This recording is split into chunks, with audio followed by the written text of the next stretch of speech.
नमस्कार दोस्तों, आज की इस वीडियो में आपको बताया जाएगा इम्परेटिव सेंटेंस किसे कहते हैं, इम्परेटिव सेंटेंस की पहचान क्या होती है, इम्परेटिव सेंटेंस को हम लगाते कैसे हैं। तो आइए सबसे पहले आपको ये बताने का प्रयास करें कि इम्परेटिव सेंटेंस जो है उसे हिंदी में क्या कहते हैं। तो जैसा कि आप स्क्रीन पे देख पा रहे होंगे, हमने लिखा है कि इम्परेटिव सेंटेंस, उसके आगे लिखा है आदेशात्मक वाक्य। ठीक है, तो इम्परेटिव सेंटेंस को हिंदी में आप आदेशात्मक वाक्य भी कह सकते हैं। ठीक है, इम्परेटिव सेंटेंस को हिंदी में आप क्या बोलेंगे, आदेशात्मक वाक्य। इम्परेटिव सेंटेंस से दोस्तों तीन बातें मेन रूप से प्रदर्शित होती हैं। पहला, इसमें कोई आपको ऑर्डर देगा, दूसरा रिक्वेस्ट कर सकता है और तीसरा एडवाइस भी दे सकता है। तीन बातें ज़्यादातर देखी जाती हैं और इन्हीं तीनों बातों पे ज़्यादा स्पीकिंग भी होती है, ज़्यादा वाक्य भी बनाए जाते हैं। तो आज इन्हीं तीनों बातों पे हम चर्चा करेंगे। सबसे मोस्ट इम्पॉर्टेंट बात आपको ये बता दें दोस्तों कि इम्परेटिव सेंटेंस जो होता है उसकी पहचान क्या होती है।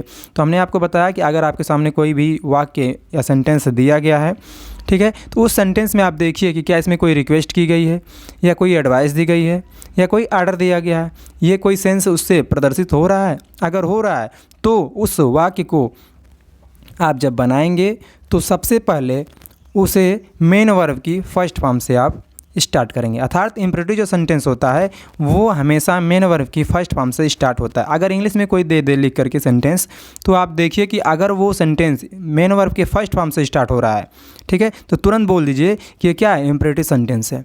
अगर वो मेन वर्ब के फर्स्ट फॉर्म से नहीं स्टार्ट होगा दोस्तों, तो वो डू नॉट से स्टार्ट होगा और डू नॉट के तुरंत बाद जो है मेन वर्ब की फर्स्ट फॉर्म आएगी। ठीक है, अगर ऐसा भी नहीं होता है, रिक्वेस्ट करता है अगर आपसे कोई, तो उसमें प्लीज़ लगा देंगे आगे, प्लीज़। ठीक है, कहेगा प्लीज़ सिट डाउन, तो इसमें आप प्लीज़ लगा रहेगा और प्लीज़ लगाने के बाद तुरंत मेन वर्ब की फर्स्ट फॉर्म आएगी। अगर नेगेटिव होता है तो प्लीज़ लगेगा, फिर डू नॉट लगेगा और उसके बाद मेन वर्ब की फर्स्ट फॉर्म आएगी।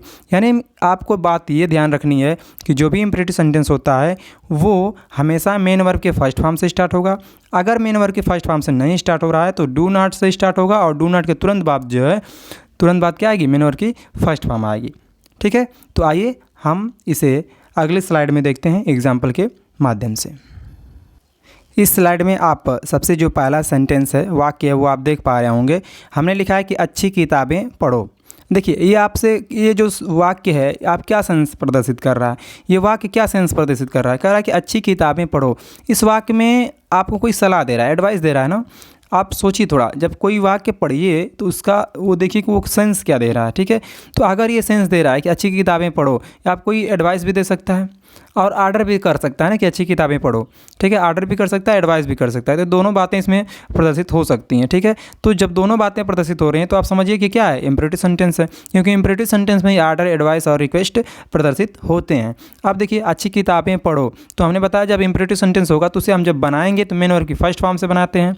जब भी इम्परेटिव सेंटेंस बनाया जाता है तो मेन वर्ब की फर्स्ट फॉर्म से स्टार्ट किया जाता है और ये सिंपल है, निगेटिव तो है नहीं।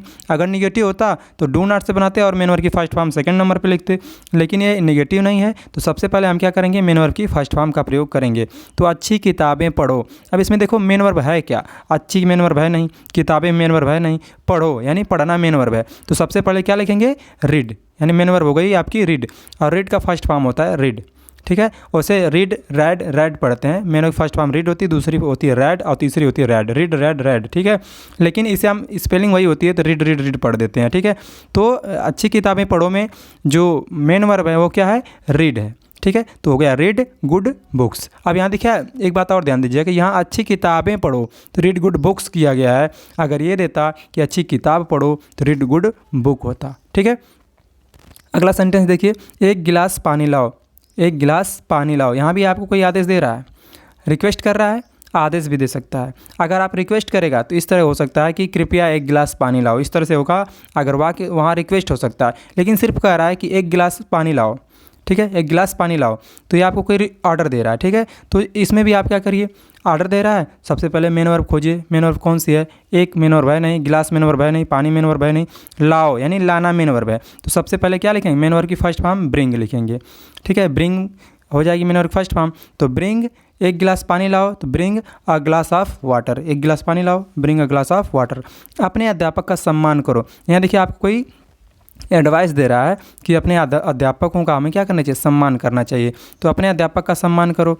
अपने जो है वो मेन वर्ब है नहीं, ठीक है, अध्यापक है नहीं, तो अपने अध्यापक का सम्मान करो। सम्मान करना है मेन वर्ब, तो आप लिखेंगे रिस्पेक्ट योर टीचर। क्या करेंगे, रिस्पेक्ट योर टीचर लिखेंगे, ठीक है। अगला सेंटेंस, खोलो। किताब खोलो, यानी आपको कोई ऑर्डर दे रहा है किताब खोलो, तो किताब मेन वर्ब है नहीं, खोलना मेन वर्ब है, तो हो जाएगा ओपन द बुक। किताब खोलो, ओपन द बुक। इस टाइप से हो गया।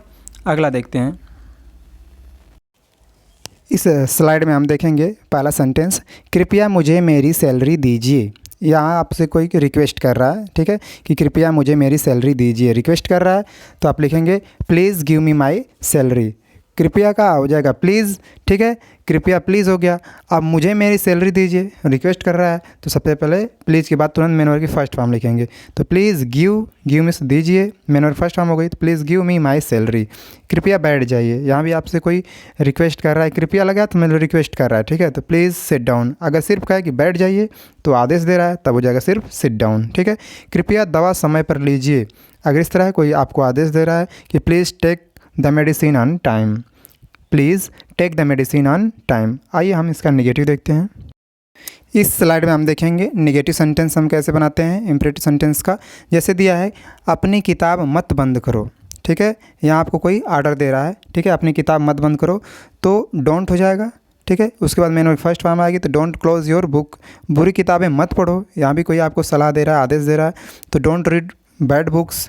छत पर मत दौड़ो, ठीक है, don't run on the roof. यहाँ देखिए आपको रिक्वेस्ट भी, आदेश भी दे सकता है आपको, और कोई एडवाइस भी दे सकता है, दोनों तीनों सेंटेंसों में। जैसे अगर आप मान सकते हैं इसे कि अपनी किताब मत बंद करो, ठीक है, अपनी किताब मत बंद करो, आपको कोई ऑर्डर दे रहा है, ठीक है, तो डोंट क्लोज योर बुक। बुरी किताबें मत पढ़ो, ये भी आपको कोई सलाह भी दे सकता है इस टाइप की, और ऑर्डर भी कर सकता है, डोंट रीड बैड बुक्स। छत पर मत दौड़ो, यहाँ भी कोई आपको ऑर्डर भी मान सकते हैं और आप एडवाइस भी मान सकते हैं। छत पर मत दौड़ो, तो don't run on the roof. तो हमने बताया कि जो भी इम्परेटिव सेंटेंस होगा वो हमेशा मेन वर्ब के फर्स्ट फॉर्म से स्टार्ट होगा, और नेगेटिव हो जाएगा तो डू नॉट से स्टार्ट होगा, और डू नॉट के तुरंत बाद मेन वर्ब की फर्स्ट फॉर्म आएगी। जैसे देखिए, डोंट के बाद क्लोज आया है main verb first form, don't के बाद रीड आया है, फिर डोंट के बाद रन आया है।